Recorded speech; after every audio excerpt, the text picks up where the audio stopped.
الصلاة والسلام محترم دوست بزرگ اور بھائیو، دنیا کے تمام انسان دنیا کی زندگی میں بھی کامیابی چاہتے ہیں، اور ہر ایمان والا اپنی آخرت کی زندگی میں بھی کامیابی چاہتا ہے کہ ہمیں کامیابی نصیب ہو۔ انسانوں کی کامیابی کا تعلق اللہ رب العزت نے زمین و آسمان کے بیچ میں پھیلے ہوئے نقشوں کے اوپر نہیں رکھی ہے۔ زمین و آسمان کے بیچ میں جو کچھ نقشے ہمیں نظر آ رہے ہیں ملک و مال کے، ان کے ساتھ انسانوں کی زندگی کے بننے کا تعلق نہیں ہے، اس لیے کہ اللہ نے ان چیزوں کو، ان اسباب کو اللہ نے پیدا کیا انسانوں کے امتحان کے لیے۔ انسانوں کی کامیابی اور ناکامی کا تعلق اس سے نہیں ہے، اور انسانوں کی کامیابی اور ناکامی کا تعلق تو انسان کے اندر سے ہے، اس لیے کہ کامیاب انسان وہ ہے جسے سکون ملے، چین ملے، اطمینان ملے، وہ کامیاب ہے۔ اور جو انسان چاہے اس کے پاس ایک کوڑی بھی نہ ہو، کچھ نہ ہو، لیکن اندر سکون چین حاصل ہے، وہ کامیاب ہے۔ اور چاہے اس کے پاس دنیا بھر کے ملک و مال کے نقشے ہوں، لیکن اندر سکون اور چین نہ ہو تو وہ انسان اپنے آپ کو ناکام سمجھتا ہے، خود بھی اور ناکام ہے۔ اللہ تعالیٰ شانہ نے جو ہمارے خالق و مالک ہے اور پوری کائنات کے پیدا کرنے والے ہیں، اللہ رب العزت نے نبیوں کے ذریعے انسانوں کو یہ حقیقت سمجھائی ہے کہ دنیا کے انسانوں کی کامیابی اور ناکامی کا تعلق دنیا کی ان چیزوں اور اسباب سے نہیں ہے۔ دنیا کے انسانوں کی کامیابی اور ناکامی کا تعلق اللہ کی قدرت سے ہے۔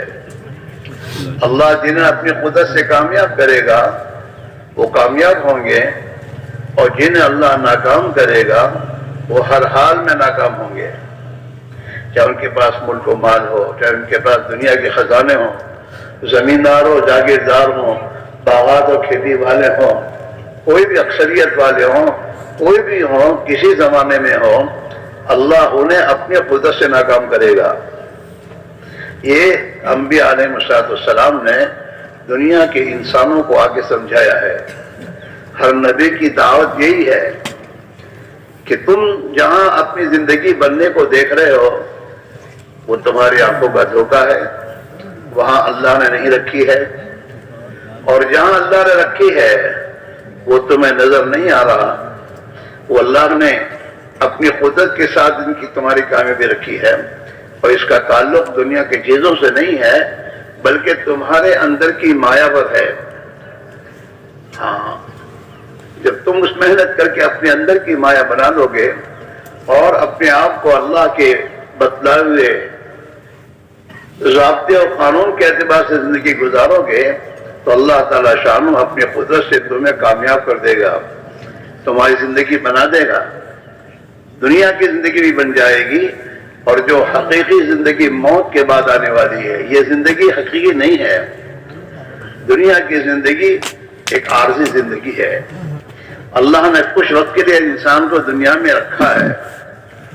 ہاں، ہر انسان دنیا میں آیا ہے، اپنے ساتھ موت لے کر آیا ہے، اسے مرنا ہے، اور اس کا موت کا وقت طے ہے جو اس کو پتہ نہیں ہے، لیکن اللہ نے کہ اپنی کتاب میں اس کی موت کا وقت لکھ دیا ہے۔ ہر انسان دنیا میں آیا، آنے سے پہلے اسے اللہ نے اپنی ماں کے رحم میں بنایا ہے۔ 9 مہینے اپنی ماں کے رحم میں گزارے اس نے۔ جب اس کو دنیا میں لانا تھا تو 4 مہینے جب رحم پر گزرے ہیں انسان کے، تو میرے دوستو اللہ نے فرشتے کو بھیج کر اس کی ماں کے رحم میں اس کی دنیا کی زندگی کے حالات اس پر کیا ہوں گے اور کن حالات سے گزرے گا وہ بھی لکھ دیا ہے، اور یہ کتنے دن دنیا میں رہے گا یہ بھی اللہ نے لکھ دیا ہے۔ وہ اس کو پیش آنے ہیں. ہر انسان. ہمارے حالات کا بنانا ہمارے ہاتھ میں ہے ہی نہیں. وہ تو اللہ نے جو لکھ دیا ہے وہ حال آنے والا ہے ہر ایک پر، چاہے بادشاہ ہو، چاہے وزیر ہو، مالدار ہو، غریب ہو، طاقت اور پہلوان کیوں نہ ہو. ہاں وہ اس پر آنے ہیں. وہ اس کے ہاتھ میں ہے ہی نہیں اس کے حالات کا بنانا اور اپنے حالات کا بگاڑنا اس کے ہاتھ میں نہیں ہے. آدمی مرنا چاہے اللہ نہ چاہے تو نہیں مر سکتا. اور آدمی پر حال ایسا آتا ہے کہ وہ مر جانا چاہیے لیکن وہ نہیں مرتا. آپ دیکھیں رات دن ایکسیڈنٹ ہوتے ہیں، ایکسیڈنٹوں میں آدمی سوچتا ہے کہ اس میں جو بیٹھے ہو ایک بھی بچ نہیں سکتا، لیکن ایک بھی نہیں مرا، سب زندہ ہیں. اور بعض مرتبہ ایکسیڈنٹ میں سب مر جاتے ہیں، ایک بچے کو اللہ زندہ رکھتے ہیں. حالانکہ بچہ تو پہلے مرنا چاہیے، کمزور ہے، لیکن وہ زندہ ہوتا ہے اور باقی سب مرے ہوتے ہیں. تو مسئلہ اللہ کے ہاتھ میں. یہ سمجھنے کی ہم جہاں بیٹھے ہیں جمع ہوئے ہیں، ہم اسی حقیقت کو سمجھنے کے لیے آئے ہیں. اللہ ہمیں سمجھا دے. ہم دھوکے سے نکلے. آج کا مسلمان دھوکے کی زندگی گزار رہا ہے، اس سے پریشان ہے. مسلمان تو دنیا کے انسانوں کو امن و امان کی زندگی بتانے کے لیے آیا تھا، دکھانے آئی امن و امان کی زندگی ہے. دنیا کے مسلمان تو دنیا میں دنیا کے انسانوں کو تنگیوں سے نکالنے آیا تھا. چاہے کوئی بھی امریکہ میں رہتا ہو یا کہیں بھی رہتا ہو، سب تنگی میں ہے، سب تنگی میں ہے، سب پریشان ہے. ان کے پاس دنیا بھر کے تمام میرے دوستوں ترقی کے راستے ہونے کے باوجود اور راحت و آرام کے اسباب ہونے کے باوجود یہ سب کے سب میرے دوستوں پریشان ہیں. آج کی دنیا میں ہر انسان کے زبان پر ایک جملہ ہے کہ بہت ٹینشن ہے. ہر ایک کی زبان. بنگلے میں رہنے والا بھی یہی کہتا ہے اور جھوپڑے میں رہنے والا بھی یہی کہہ رہا ہے. امریکہ میں جاؤ تو وہاں بھی یہی جملہ ہے، آسٹریلیا میں جاؤ تو وہاں بھی یہی ہے، ٹینشن. اور ٹینشن کا حال یہ ہے کہ لوگ خودکشی کر رہے ہیں. ہر جگہ کا حال یہ ہے. تو اگر زندگی کے بننے کا تعلق ہوتا ان چیزوں سے تو یہ کیوں ٹینشن میں ہوتے؟ سبھی کہہ رہے ہیں. اسی میرے بھائی میرا عزیزو، اللہ کرے کہ ہمیں یہ حقیقت سمجھ میں آئے اور ہم اپنی زندگی کے رخ کو بدلیں. یہ بات قسم کھا کے کہی جا سکتی ہے، اس مسلمان کی زندگی کسی حال میں نہیں بنے گی جب تک یہ اپنے آپ کو ایمان اور ایمانی زندگی کی طرف نہ لائے.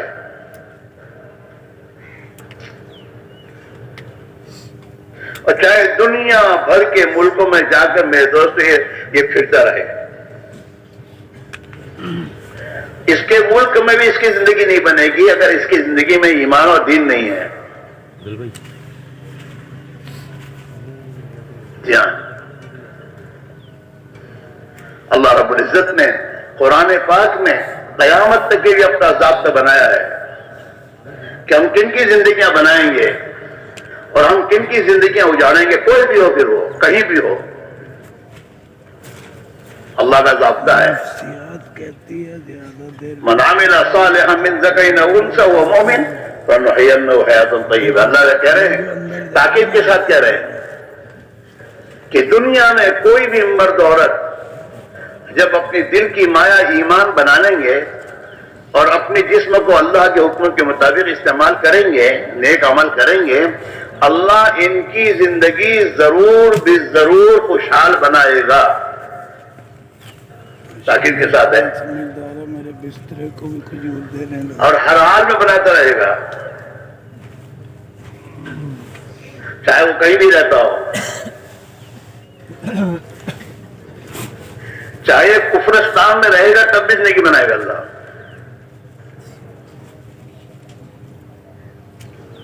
دنیا میں آپ جا کے دیکھیے،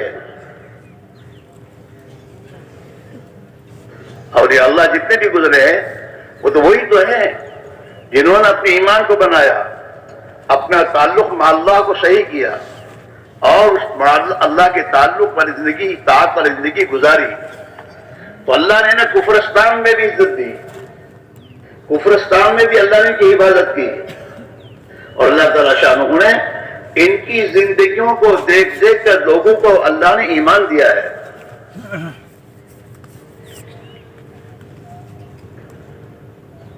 ذات خدا یہ ہے، اللہ کا ضابطہ انسان کے باہر کی شکلیں نہیں ہے،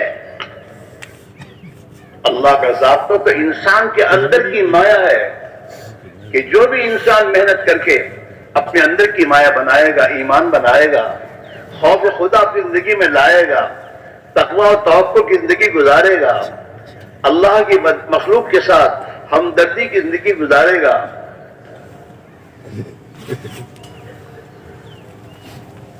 اللہ کی اطاعت والی زندگی گزارے گا، چاہے وہ فقیر ہو، چاہے وہ امیر ہو،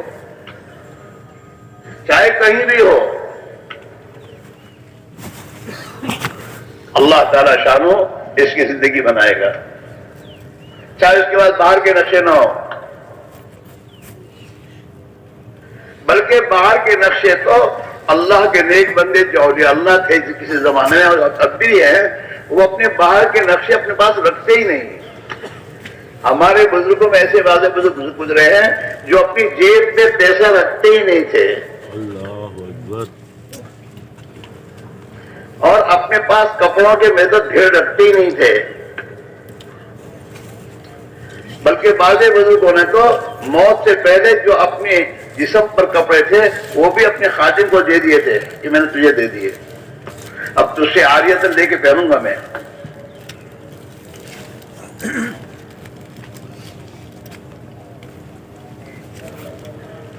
اس لیے بھائی میرے عزیزو، ہم اس دھوکے سے نکلے ہیں، ہم دھوکے میں ہیں، چاہے ہم 4 مہینے 6 مہینے سال لگا رہے ہیں، لیکن ابھی تک دھوکے سے نکلے نہیں ہیں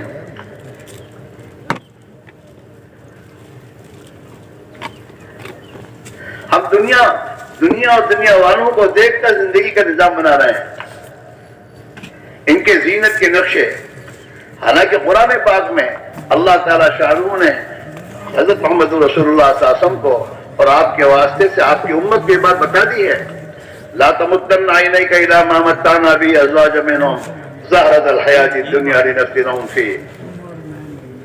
پیارے آقا، پیارے نبی، ان دنیا والوں کو ہم نے جو زیب و زینت کے نقشے دیے ہیں، اس کی طرف آپ آنکھ اٹھا کر بھی نہ دیکھیے،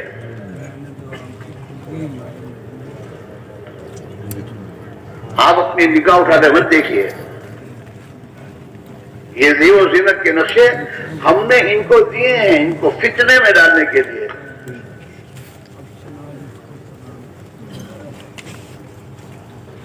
ہاں، ان کی آزمائش کے لیے ہے، ان سے زندگی کے بننے کا تعلق نہیں ہے۔ تو یہ دنیا کی چیزیں اور یہ دنیا کے محض و نقش و نگار اور زیب و زینت کے نقشے، یہ تو قابل التفات بھی نہیں ہے۔ اللہ اپنے بندوں سے کہہ رہا، اپنے ایمان والوں سے، یہ تو قابل التفات ہی نہیں ہے۔ چیز آئے کہ قابل طلب، کہ آدمی اس کے طلب میں لگ جائے۔ آپ آزاد میں بہت سے ہوں گے جو کسی زمانے میں جھوپڑے میں رہتے ہوں گے، دنیا آئی تو آپ نے بنگلے بنائے بڑے بڑے، لیکن جھونپڑے میں جو زندگی تھی وہی بنگلوں میں زندگی ہے، پریشانی۔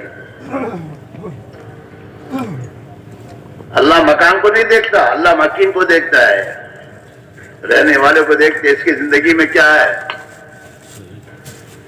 یہ میری اطاعت کی زندگی گزارتا ہے نہیں۔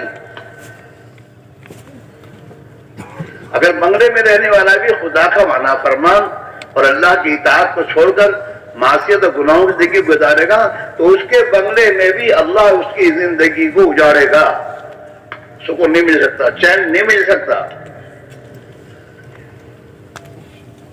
دنیا میں یہ حال ہے، اور موت کے بعد کا انجام اللہ بہتر جانتا ہے۔ اس لیے میرے عزیزو، تبلیغ و دعوت کی محنت کے ذریعے ہر فرد امت سے کہا جائے اپنے پر محنت کرو، باہر کی دنیا کے پیچھے نہ پڑو، وہ تو تمہاری مقدر کی تمہیں ملنی ہے، تمہارا مالک تمہاری ماں کے رحم میں تمہیں اللہ نے بنایا تھا، وہی تمہارے لیے لکھ چکا ہے، تمہاری راحت تکلیف جو بھی حالات تم پر آنے والے وہ لکھ چکا ہے۔ لیکن ہاں ہر حال میں کامیاب کرنے کا وعدہ کس پر ہے کہ تم اپنے آپ کو بنا لو گے تو ہر حال میں تم کامیاب ہو جاؤ گے، چاہے حالات سکون چین کے ہوں، چاہے حالات پریشانی کے ہوں۔ بیماری میں بھی انسان ناکام نہیں ہوگا کیونکہ اس نے اپنے پر محنت کی ہے۔ دو باتیں زندگی میں لانے کی ہر ایک کو ضرورت ہے، ایک اپنے اندر کی مایا ایمان کو بنا لے آدمی، اور ایک اپنی 24 گھنٹے کی زندگی میں اپنے جسم کا استعمال اللہ کی اطاعت کے مطابق کر لے، انسان کو اللہ کامیاب کر دے گا۔ آسان ہے یہ مشکل نہیں ہے۔ اس دنیا کو حاصل کرنا بہت پریشانی کا راستہ ہے۔ آدمی اپنے گھر کو چھوڑتا ہے، وہاں دنیا کے ملکوں میں جاتا ہے، وہاں کے انسانوں کے میرے دوستوں جو یہاں کسی کی سنتا نہیں تھا، وہ باہر ملک میں جا کر پتہ نہیں کیا کیا حالات سے گزرتا ہے۔ اگر آدمی اپنی جگہ پر رہ کر اپنا تقوی بنا لے، اپنا ایمان بنا لے، اپنی زندگی کو رخ کو ٹھیک کر لے، اللہ تعالیٰ شانوں کی اطاعت زندگی اختیار کر لے، اللہ تعالیٰ وہاں گھر رہ کر اس کی زندگی بنائے گا۔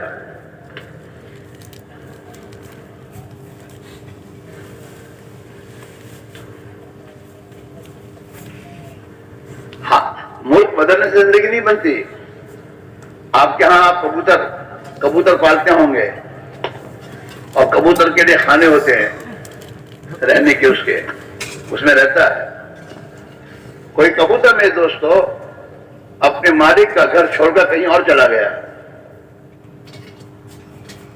تو مالک تلاش کر اس کو لاتا ہے، وہاں سے تلاش کے لیے آتا ہے، لانے کے بعد وہ اپنے ہاں اس کو جس خانے میں وہ رہتا تھا اسی خانے میں رکھ کر اس کو بند کر دیتا ہے 2-4 دن کے لیے، باہر نکلنے دیتا نہیں۔ پریشانی کا حال آیا اس پر، باہر نکلنے کے دروازے بند ہو گیا، چھکنے کے لیے جا نہیں سکتا۔ اب یہ جب مالک نے پھر اس کو جب کھولا تو کھولنے کے بعد اس نے کیا سوچا کہ اس خانے میں پریشانی ہے، بھاگ گیا، پھر لایا گیا، پھر یہ حال ہوا۔ تو اب کہ اس نے کیا کیا کہ وہ خانے چھوڑ کر دوسرے خانے میں میں جاؤں گا میرا حال بن جائے گا، تو وہ خانہ چھوڑ کر دوسرے خانے میں گیا، اور اس خانے میں جانے کے بعد پھر بھاگا۔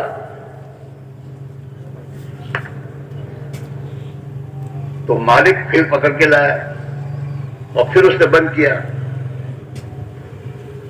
اب وہ کیا سمجھتا ہے یہ خانے میں ہوں اس سے پریشان ہوں، دوسرے خانے میں جاؤں گا تو پریشان نہیں ہوں گا، لیکن زندگی بدلی نہیں، زندگی وہی ہے، بھاگنا۔ پھر بھاگے تو پھر اس خانے میں حالات آئے، اس میں پریشان ہوا۔ اس کو یہ سمجھ میں نہیں آ رہا کہ میں بدلوں، خانہ بدلنے سے کام نہیں چلے گا۔ آدمی دنیا کے ملک بدلے تو جگہیں بدلتا ہے، کاروبار بدلتا رہتا ہے، اپنے آپ کو نہیں بدلتا کہ میں اللہ کی اطاعت میں ہوں، تو آدمی پریشان ہو کے دعا کراتا رہتا ہے، حضرت دعا کیجیے، اور راستہ پریشانی کا حاصل پکڑا ہے، بیٹھا ہے کراچی کے ٹرین میں اور جانا چاہتا ہے لاہور، اور حضرت سے دعا کرا رہا ہے، حضرت دعا کیجیے میں اطمینان سے پہنچ جاؤں۔ ٹرین نہیں بدلتا، تو حضرت کی دعا پہنچا دی اس کو؟ ارے بولو تو صحیح، نہیں، دعا حضرت کی دعا کا قصور نہیں ہے، قصور اس کا ہے، غلط راستہ اختیار کیے ہوئے ہے۔ اس ٹرین میں بیٹھے جس ٹرین میں جو ٹرین اسے لاہور پہنچائے گی، اور پھر دعا کرائے تو وہ لاہور پہنچ جائے گا۔ ایسا آج ہمارا حال ہے، زندگی بدلنی نہیں، دعا کرتے رہنی ہے۔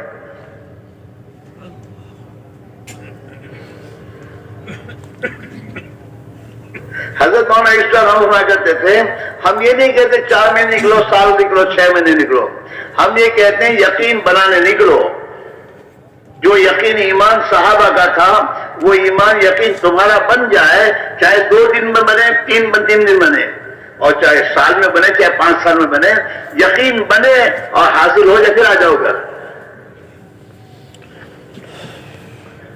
مسئلہ یقین کا، ایمان کا ہے۔ حضور پاک علیہ الصلوۃ والسلام نے صحابہ کا ایمان اور یقین پر محنت کروائی آپ نے، ورنہ ان کا یقین تو ہم سے بھی زیادہ بگڑا ہوا تھا۔ 360 بت بیت اللہ میں رکھ چھوڑے تھے، جن کے سامنے اپنے آپ کو ذلیل کرتے تھے کہ ہمارا کام یہاں سے بنے گا۔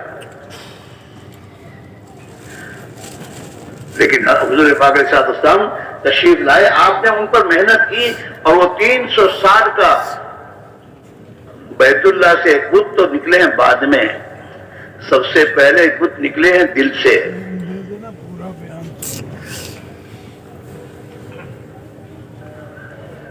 حضور پاک علیہ الصلوۃ والسلام کی تشریف آوری کے بعد 23 سال آپ دنیا میں زندہ رہے۔ اس سے 3-4 سال پہلے بیت اللہ سے میرے دوستوں نکلے ہیں۔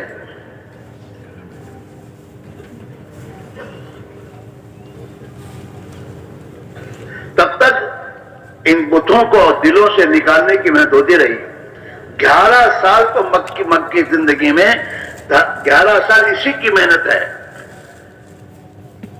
کہ اس دل سے خدا کا غیر نکلے، چاہے وہ بت کی شکل میں ہو، چاہے چیزوں کی شکل میں ہو، چاہے ملک و مال کی شکل میں ہو، جس شکل میں بھی ہو، یہ سب بت ہے۔ خدا کے ماں سوا سب بت ہے، یہاں تک کہ آدمی کی اپنی ذات بھی بت ہے۔ اگر یہ اس کا یقین ہے کہ میں ہوں تو کام ہو رہا ہے۔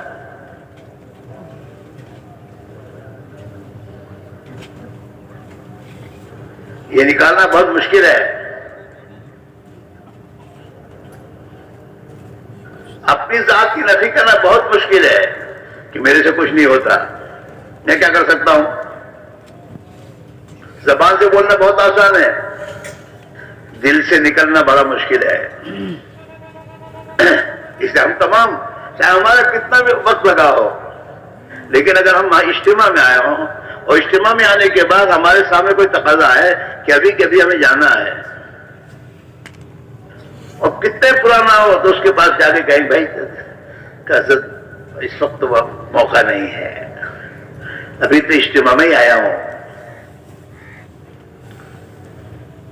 گھر جا کے پھر دیکھوں گا۔ اور صحابہ کو حضور پاک علیہ الصلوۃ والسلام نے وہ یقین بنایا تھا کہ آپ بدر میں آپ نے صحابہ کو، یہ نہیں کہ ہم کو مقابلہ ہوگا، بدر میں تو آپ اپنے صحابہ کو، میرے بھائیوں، دشمن ان کے خلاف اپنی کوئی اسکیم بنا کر ان پر مقابلہ کرنے اور ختم کرنے کی ترتیب سوچا ہوا تھا، تو وہ قافلہ جو وہاں سے ہتھیار لے کے آ رہا تھا، اس قافلے کو روکنے کے لیے نکلی ہے کہ یہ قافلے کو روک لو اور ان کے ہتھیار، یہ تمام چیزیں روک لو تاکہ یہ ہم پر حملہ کرنے نہ آئے۔ تو مدینہ کے باہر آپ کو تشریف دے گئے ہیں ان کو روکنے کے لیے، قافلے کو، لیکن قافلہ راستہ بدل کے نکل گیا، تو آپ نے صحابہ سے آگے چلو، کچھ ہے نہیں۔ اسباب کی دنیا میں صحابہ کے پاس دشمن سے مقابلہ کرنے کچھ نہیں تھا، لکڑیاں کچھ تھی، کچھ تلواریں تھی اور کچھ سواریاں تھی، لیکن چلیے آگے جا کے جب ٹھہرے تو دشمن مکہ سے غصہ آ رہا ہے. اب حضور نے کہا کیا کریں گے؟ کہا آپ جو کہیں گے وہ کریں گے. یہ نہیں حضرت واپس چلیے آپ جو فرماؤ ہیں. اس لیے کہ ہمارا ایمان ہمیں یہ کہہ رہا ہے کہ آپ کی بات ماننے میں ہماری کامیابی ہے. آپ جو فرمائیں گے وہی کریں گے. نہیں کہا صحابہ نے. تبوک کے موقع پر صحابہ نے نہیں کہا، ہر حال میں تیار ہیں. یہاں تک ایک صحابی کے بارے میں آتا ہے کہ حضور کے ساتھ جانے میں، اللہ کی راہ میں جانے میں، ایک باپ اور ایک بیٹا دو ہی تھے، اور سات بہنیں تھیں اس صحابی کی. بیٹا کہتا ہے میں چلوں گا، باپ کہتا ہے میں چلوں گا.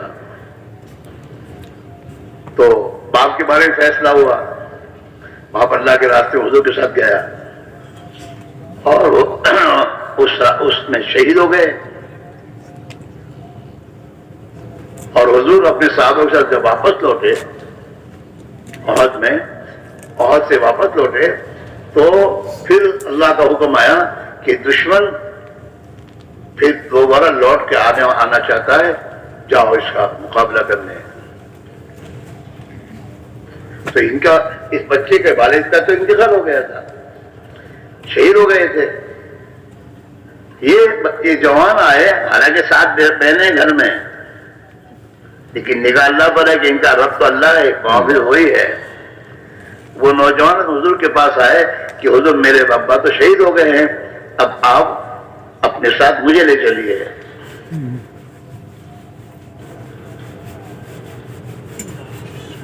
یقین محکم، مضبوط یقین چاہیے. حالات سے متاثر ہونے والا زندگی کام نہیں دیتی. جو حالات سے متاثر ہو تو پریشان ہوتے ہیں، اور جن کی نگاہ اللہ پر ہوتی ہے ان کے لیے کوئی پریشانی نہیں رہتی. یقین محکم، مضبوط یقین. ہاں، صحابہ کا یقین مضبوط تھا، کوئی حال انہیں متاثر نہیں کر سکا، کوئی حال نہیں. اور جب کسی حال سے متاثر نہیں ہوئے تو اللہ نے ہر حال میں ان کی مدد فرمائی، ہر حال میں. اللہ کے نبی کا فرمان ہے کہ انسان جس مخلوق سے نہیں ڈرتا وہ مخلوق انہیں نقصان نہیں پہنچا سکتی. زبان کے بول نہیں، اندر کا بول. تو حضرت یہ فرماتے تھے میں یہ کہہ رہا ہوں اللہ کے راہ میں نکلو اپنے یقین کو بنانے کے لیے. اگر تمہارا یقین 2 دن میں بن جائے تو واپس آ جانا. اگر تمہارا یقین 4 مہینے جانے کے بعد بھی نہ بنے تو پھر آگے بڑھو، یقین بناؤ، یقین بن جائے آ جاؤ.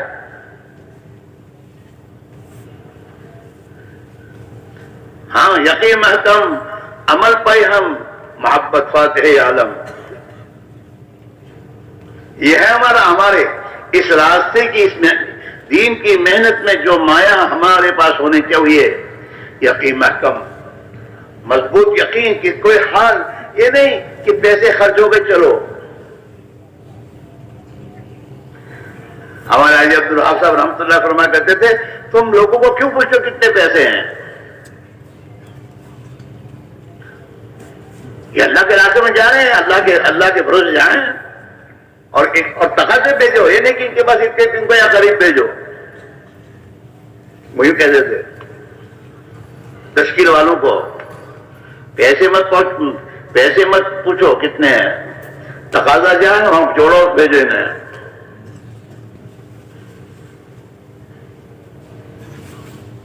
ہمارا یہ ہوتا ہے اللہ کے راہ میں گئے، ذرا طبیعت خراب ہو چلو واپس، تو موت تو گھر جا کے تب بھی آئے گی. گھر لوٹنے سے زندگی ملے گی نہیں. حال آیا ہے، اللہ جانچنا چاہتا ہے کیا کرتا ہے یہ کیا کرتا ہے. ہاں، ہر حال کا خدا نے حکم دیا ہے، حکم پورا کرے گا کامیاب ہو جائے گا. اللہ نے حالات کی رعایت کے ساتھ چلنے کا حکم نہیں دیا ہم کو. بلکہ جس حال میں جو اللہ کا حکم ہے وہ پورا کرو گے کامیاب ہو جاؤ گے۔ ابراہیم علیہ السلام نمرود نے آگ جلا کر اندر ڈالا۔ ابراہیم علیہ السلام حال سے متاثر نہیں ہوئے، بلکہ اس حال کا حکم کیا کہ ایک اللہ ہی رب ہے، وہی کرنے والا ہے، اس کے سوا کسی کے ہاتھ میں کچھ نہیں ہے، اس یقین سے وہ ہٹے نہیں۔ بلکہ جب نمرود نے آگ میں ڈالا اس وقت اپنی زبان سے کہا حسبنا اللہ ونعم الوکیل، اللہ میرے کافی ہے اور بہترین کارساز ہے۔ تو آگ میں ڈالا اور آگ میں پہنچے نیچے، آگ جل رہی ہے اور اللہ نے اپنا حکم پورا کرنے کی بنیاد پر ابراہیم علیہ السلام کو کامیاب کیا، اور ابراہیم علیہ السلام کو آگ ان کا ایک باندھ نہیں جلا سکی۔ 40 دن رہے ہیں وہ آگ میں، اوپر آگ ہے نیچے گلزار ہے۔ ہاں، گلزار کو میرے دوستوں پریشانی کی جگہ بنانا بھی اللہ جانتا ہے، اور پریشانی کی جگہ اللہ راحت دینا بھی جانتا ہے۔ حضرت محمد رسول اللہ صلی اللہ علیہ وسلم کو مکہ والوں نے اپنی تمام اسکیمیں بنا دی آپ کو ختم کرنے کی، یہاں تک کہ آخری اسکیم کہ مکہ کے تمام جوان، تمام خاندانوں کے جوان اپنی تلوار لے کر آپ کے گھر کو گھیرے میں لے کر جب آپ باہر تشریف لائیں تو تمام ایک ساتھ آپ پر حملہ کر کے آپ کو ختم کر دینا ہو دلہ۔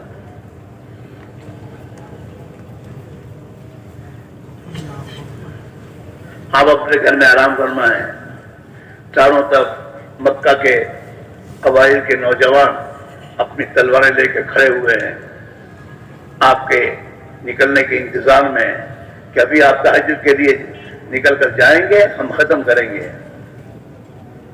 حال یہ ہے، اللہ کو سب تمام حالات کا پتہ تھا، اللہ کو کہ یہ تمام چیزیں ہونے والی ہیں۔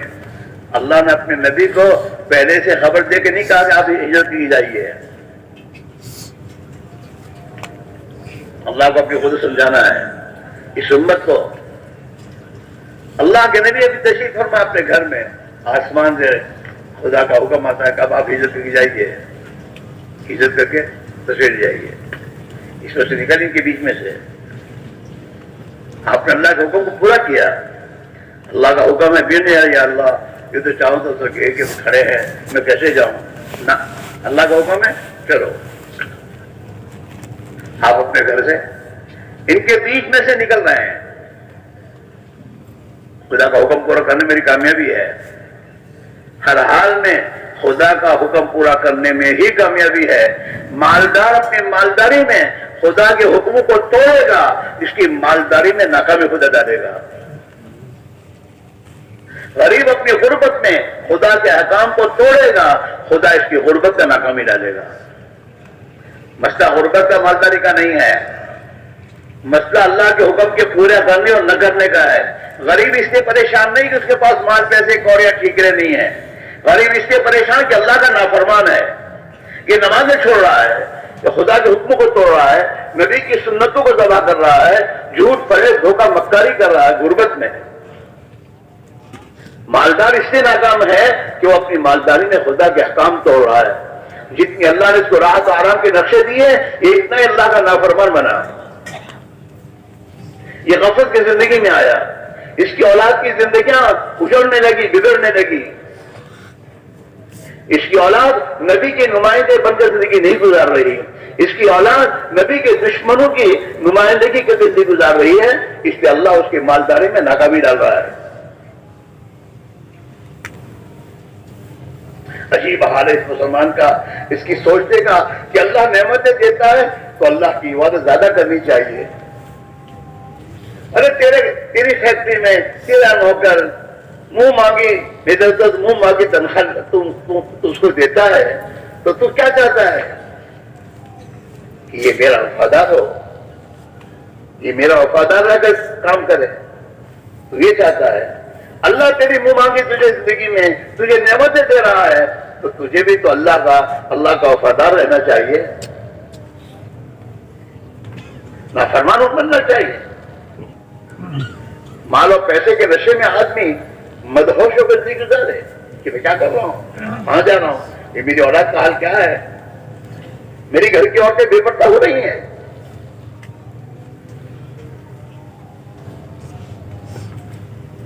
میں انہیں اپنے ساتھ گھومنے پھرنے لے جا رہا ہوں.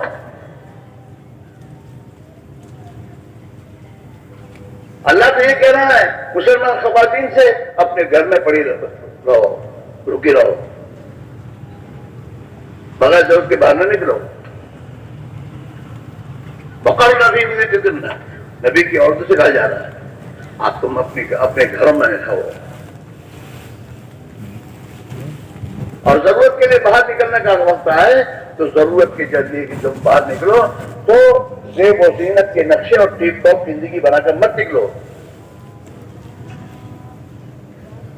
وَلَا تَبَرَّجْنَ تَبَرُّجَ الْجَاهِلِيَّةِ الْأُولَىٰ, ایمان سے پہلے جو جہالت کی زندگی میں بناؤ سنگا کر کے تم باہر نکلا کرتی تھی اور مردوں کے سامنے جایا کرتی تھی, ایسے مت جاؤ. اللہ نے مسلمان خواتین کو گھر میں رہ کے کیا کرنا حکم بتا دیا, وَأَقِمْنَ الصَّلَاةَ, نمازیں پڑھو مسجد میں, گھر میں رہ کر نمازیں پڑھو. 5 وقت کی نمازیں تو فرض ہیں, اس کے علاوہ نوافل ہے. گھر میں رہو, نمازیں پڑھو, اور اللہ نے جو مال دیا ہے نا وہ مال فضول خرچی میں بناؤ سنگار میں ختم نہ کرو. اللہ کے نام پر اللہ کی مرضی کے مطابق اس مال کو خرچ کرو. وَآتِينَا الزَّكَاةَ وَأَطِيعْنَا اللَّهَ وَرَسُولَهُ, اللہ اور اللہ کے رسول کی اطاعت کرو. گھر میں اپنی زندگی کو سنت کے مطابق بناؤ, اپنی اولاد کو سنت کے رنگ میں رنگو, اپنے دودھ پیلے بچوں کو سنت کے رنگ میں رنگو. انہیں کپڑے پہناؤ سنت والے کپڑے, انہیں کھلاؤ پلاؤ سنت کے مطابق, انہیں اللہ کے نبی کی سنت سکھاؤ.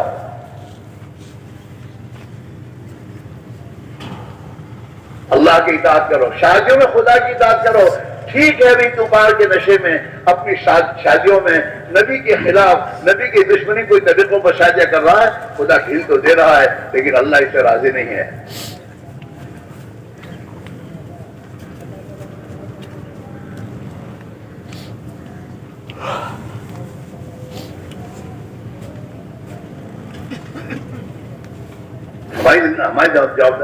ہماری جوابداری ہے, ہماری ذمہ داری ہے کہ ہمارے گھر میں نبی کے طریقے خلاف کوئی چیز نہیں آ سکتی.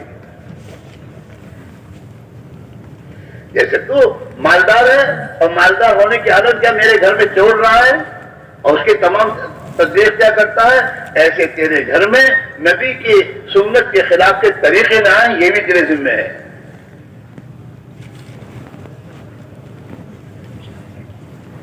کوئی بھی ہو, پھر مالدار ہو یا کوئی بھی ہو, غریب ہو, چاہے میرے دوستوں پڑھا لکھا ہو,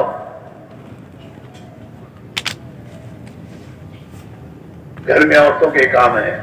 یہ گھروں میں میرے تعلیم جو کہی جا رہی ہے یہ یوں رسمی طور پر تعلیم کرنے کو نہیں کہا جا رہا ہے, بلکہ اپنے گھروں میں اپنے بال بچوں کو بہت اہتمام کے ساتھ لے کر بیٹھ کر اور اللہ کے سامنے دعا مانگ کر, اے اللہ ہمارے اولادوں کو بھی ہمارے گھروں والوں کو بھی تو صحابہ کے مردوں اور عورتوں کی طرح ان کی زندگی بنا دے.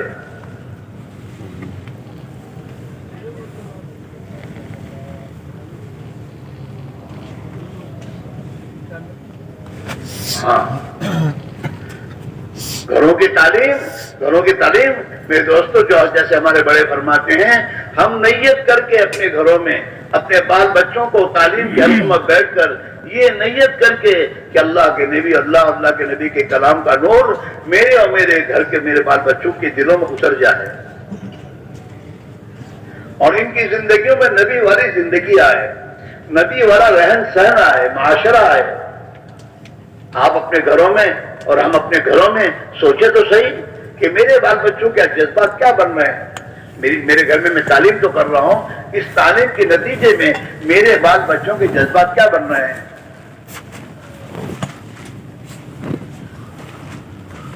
ہمارے میاں جی محراب تھے، وہ فرمایا کرتے تھے سمجھ میں آئی؟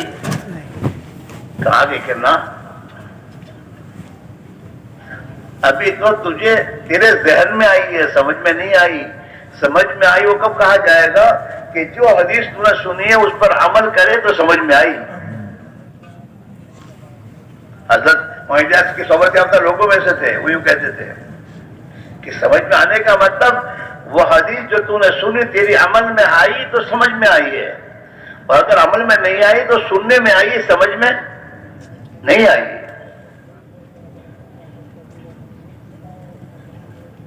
ہم صحابہ کے واقعات پڑھ کے گھروں میں سنانے کے بعد ہم دیکھیں کہ ہمارے بال بچوں کے جذبات کیا ہی بنے کہ بیوی نے کبھی کہا میرے پاس یہ بہت کپڑے ہیں، کیا کام آئیں گے، اپنے محلے کے بیچارے بہت سے غریب ہیں ان کے پاس پہنچانا چاہیے۔ تو سمجھو کہ جذبہ بن رہا ہے، اندر تعلیم کا اثر آ رہا ہے۔ ہمارے گھر میں ہم کتنا کھائیں گے؟ یہ 15 قسم کے کھانے کیوں بنیں گے؟ ہم اپنے کھانوں کو سادہ بنائیں گے اور غریبوں کے گھروں میں پہنچائیں گے۔ تو سمجھو کہ اب میرے گھر کی عورتوں کا جذبہ صحیح بن رہا ہے، تعلیم کی تاثیر ظاہر ہو رہی ہے۔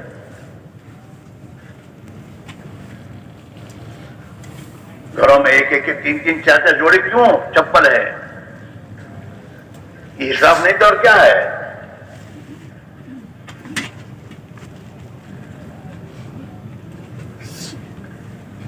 کس بنیاد پر رہی ہے؟ میرے بھائیوں، ہمارے گھروں سے اسراف اور فضول خرچی کی زندگیاں ختم ہو کر رسول اللہ صلی اللہ علیہ وسلم کی وہ سادگی والی زندگیاں ہم کام کرنے والوں کے اندر پہلی آنی چاہیے۔ دعوت کی محنت کی ذمہ داری لے کر چلنے والے اور میرے دوستوں اللہ کی راہ میں نکل کر قربانی دینے والے، ان کی زندگیوں میں تبدیلی آئے، سادگی آئے، مال اللہ کی راہ میں خرچ ہو رہا ہو، مال غریبوں پہ خرچ ہو رہا ہو، دین کے تقاضے دور دور کے پورے ہو رہے ہوں، تو سمجھو کہ ابھی ہماری زندگی صحیح رخ پر آ رہی ہے۔ اور اگر شیطان یہ سمجھا نا اللہ نے دیا ہے خرچ کرنے میں کیا حرج ہے، تو یہ شیطان کا چکر ہے۔ اللہ نے دیا ہے تو فضول خرچی کرنے نہیں دیا۔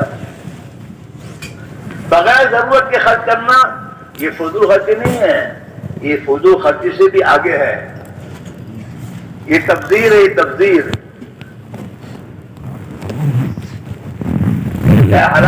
حلال جگہ خرچ کر رہا ہے لیکن بغیر ضرورت کے خرچ کر رہا ہے، یہ تو تبذیر ہے۔ اور اگر اللہ کا جو مال حرام کاموں میں خرچ کر رہا ہے یہ تو طرف ہے، اس سے آگے کا گناہ ہے۔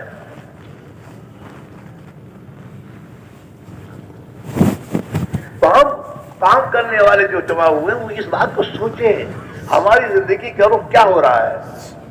ہمارا رخ، اس محنت کا مقصد تو یہ ہے کہ ہمارا رخ جیسے صحابہ کا رخ تھا اللہ اور اللہ کے رسول کی طرف، ہماری زندگی کا رخ وہ ہو جائے، ہماری سوچ وہ ہو جائے جو ان کی سوچ تھی، اللہ کا دین دنیا میں زندہ کیسے ہو، ہمارا درد وہ ہو جائے جو ان کا درد تھا۔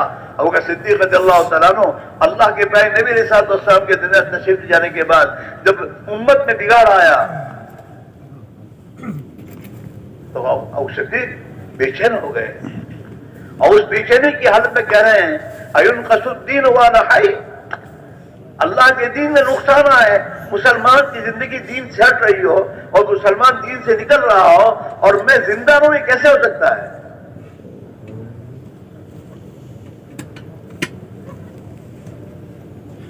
ہمارے گھروں میں، ہمارے محلوں میں مسلمان خدا کا فریضہ چھوڑ رہا ہو، اللہ کی نماز فریضہ، ایمان کے بعد جو سب سے بڑا اللہ کا حکم و نماز ہے،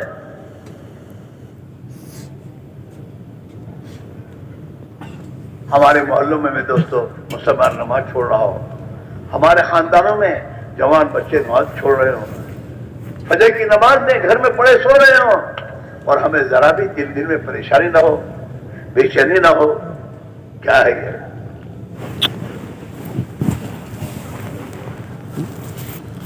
کیا کر رہے ہیں یار؟ مسلمان آپس میں لڑ رہا ہو اور ہم نیچے بھی مسلمان ایک دوسرے کا دشمن کیسے ہو سکتا ہے؟ ہم آپس میں ایک دوسرے کے دشمن بن رہے ہو، ہمارے دلوں میں بگاڑ ہو، یہ نہیں ہو سکتا۔